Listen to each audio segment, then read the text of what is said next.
What's going on, guys? It's New York Prepper here.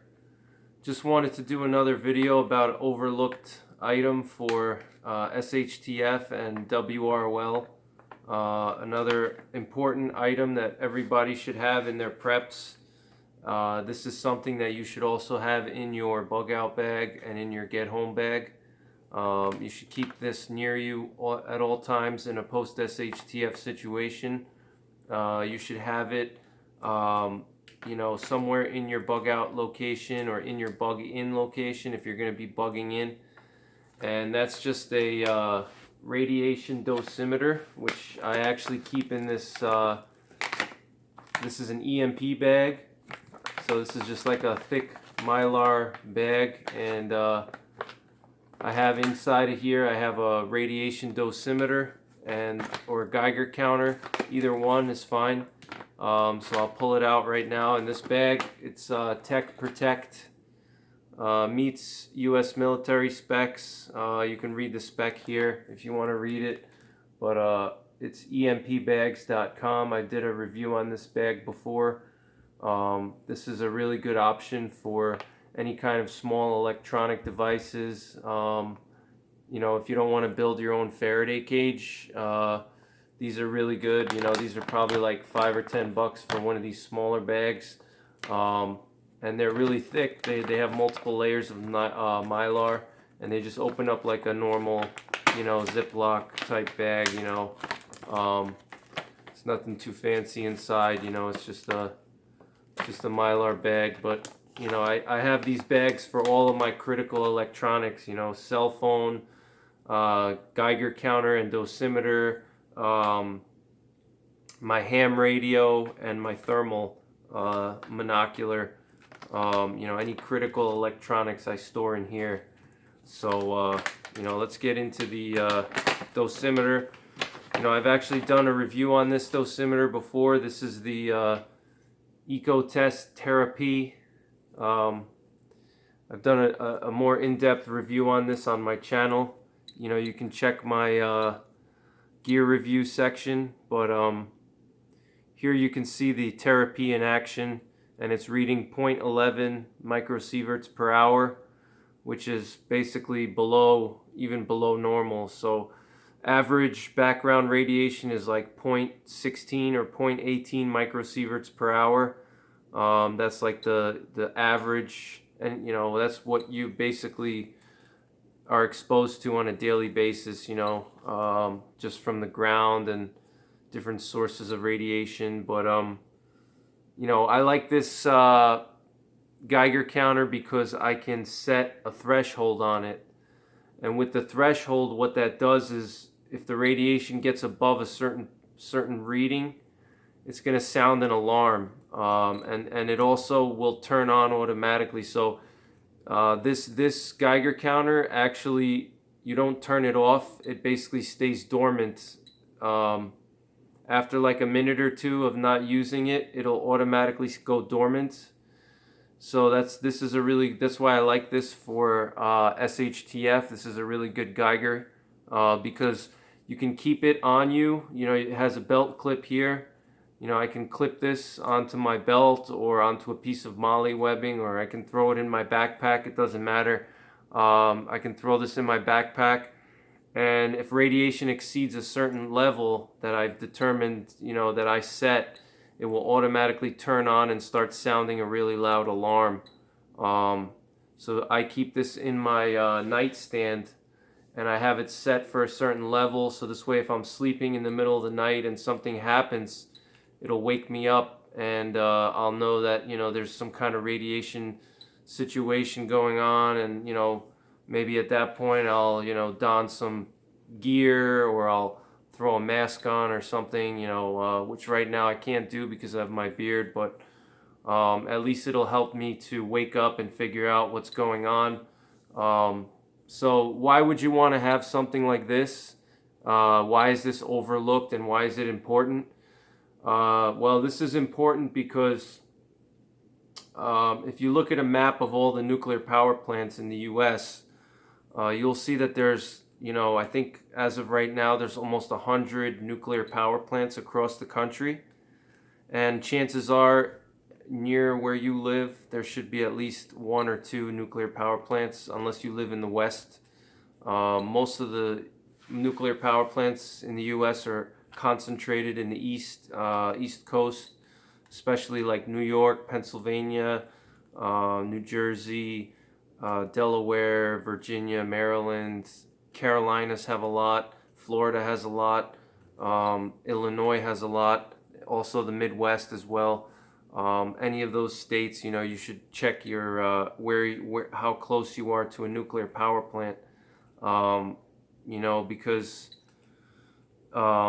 this Geiger counter will let you basically detect radiation, which is critical in SHTF, or even, for prepping purposes, because there may be a radiation release from a local nuclear power plant, and you won't know about it until it's too late. Once the authorities realize that there's a radiation leakage, by the time the power plant actually, notifies the authorities and tells people, and then the authorities have to decide how they're going to notify people so they don't cause people to panic.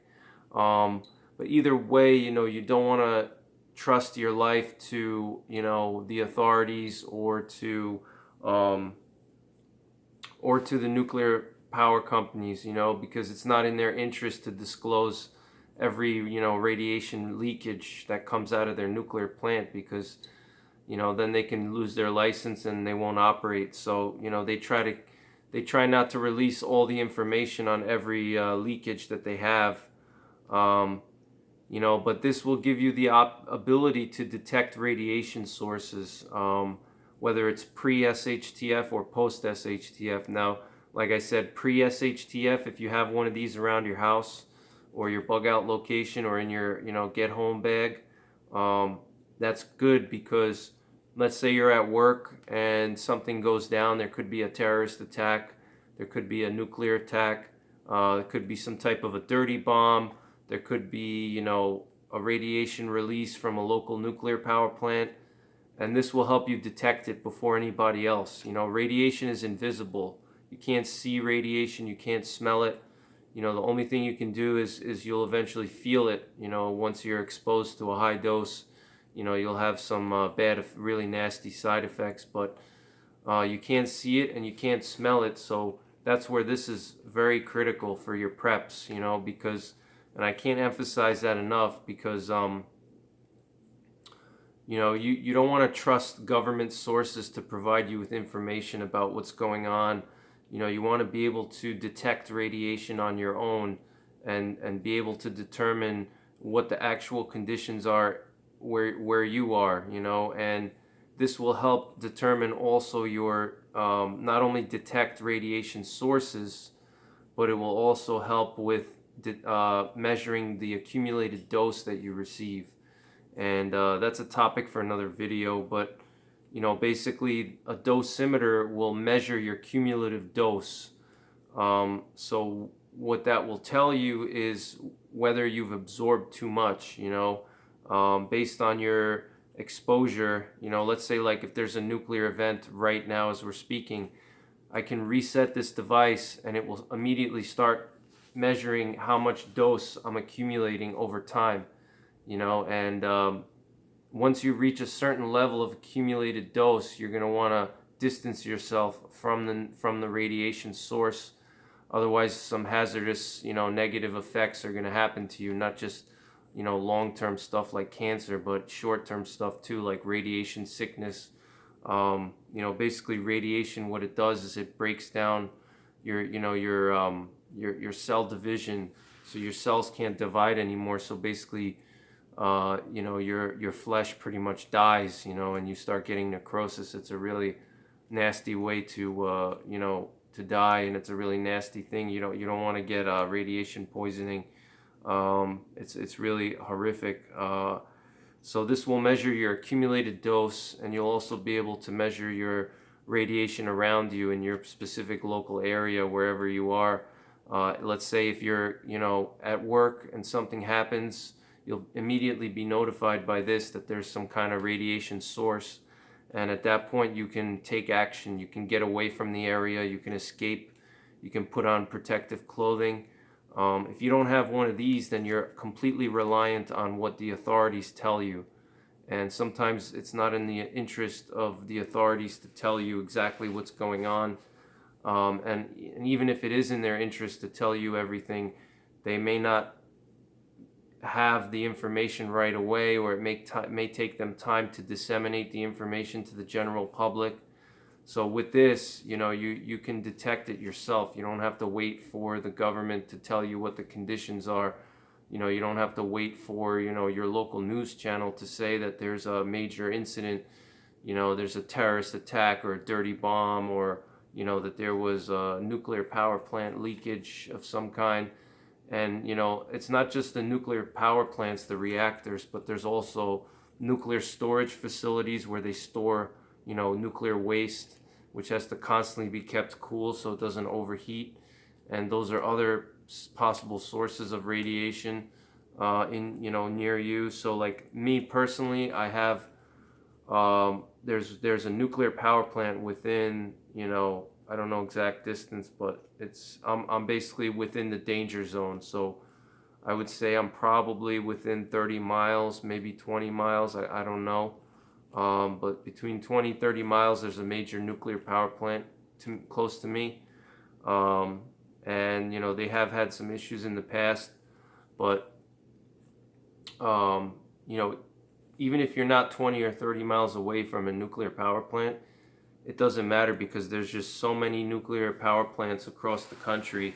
There's dozens of them.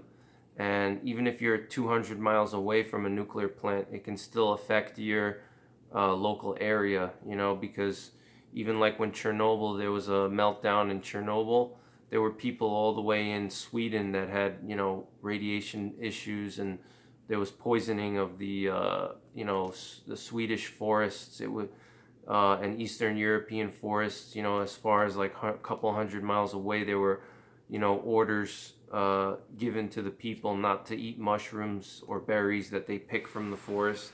And there was a lot of other issues in those areas, and that was far away from Chernobyl. So you don't have to be 20 miles away to be in the danger zone, depending on the winds, depending on how severe the meltdown is, or it may not even be a meltdown. It could be a leakage of some kind. There could be some other issues, so you have to always be able to determine what the radiation is in your area and at your bug out location, at your job, anytime you're away from your home, in your bug in location, in your, bug out bag, especially if you're going to be moving around in a post SHTF environment. You may be traveling on foot. It may be there may be some type of situation where you have to measure the radiation to see if it's safe. If let's say there was, God forbid, there was some type of a dirty bomb, and you're in, downtown, whatever, city somewhere, and, that's where your job is, and there's some type of dirty bomb or something, and, you want to be able to know if you're in a safe zone yet or not, and this will help you determine how far away you are from hot zones and, radiation areas.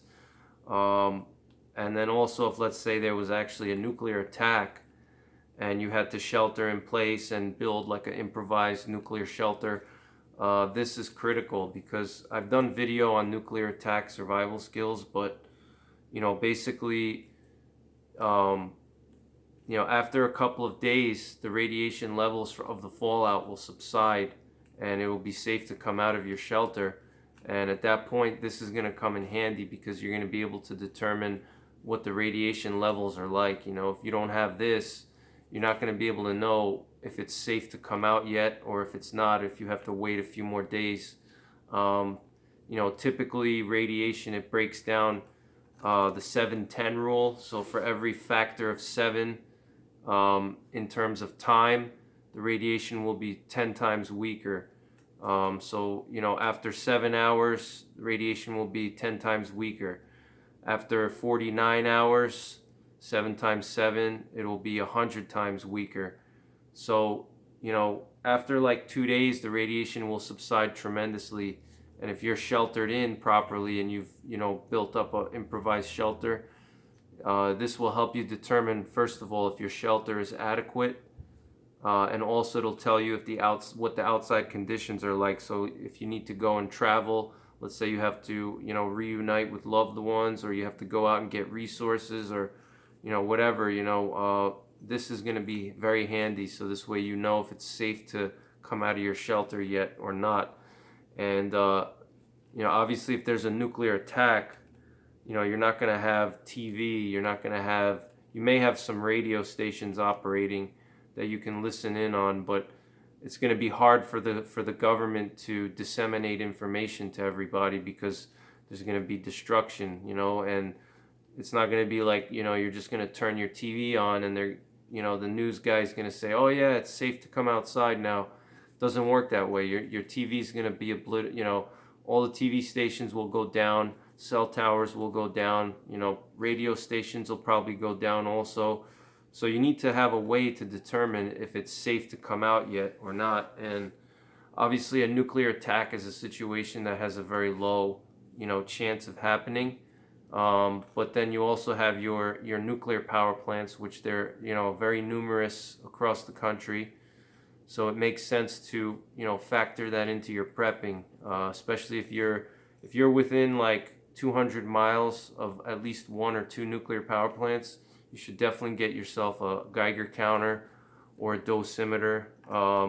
And, it's just a good tool to have in general, because sometimes there may be, if you're bugging out, or if it's like a post SHTF world and you're traveling on foot, you may run into areas that have high radiation levels. There may be some kind of buried nuclear waste or some type of nuclear materials that you don't see. And this will help protect you.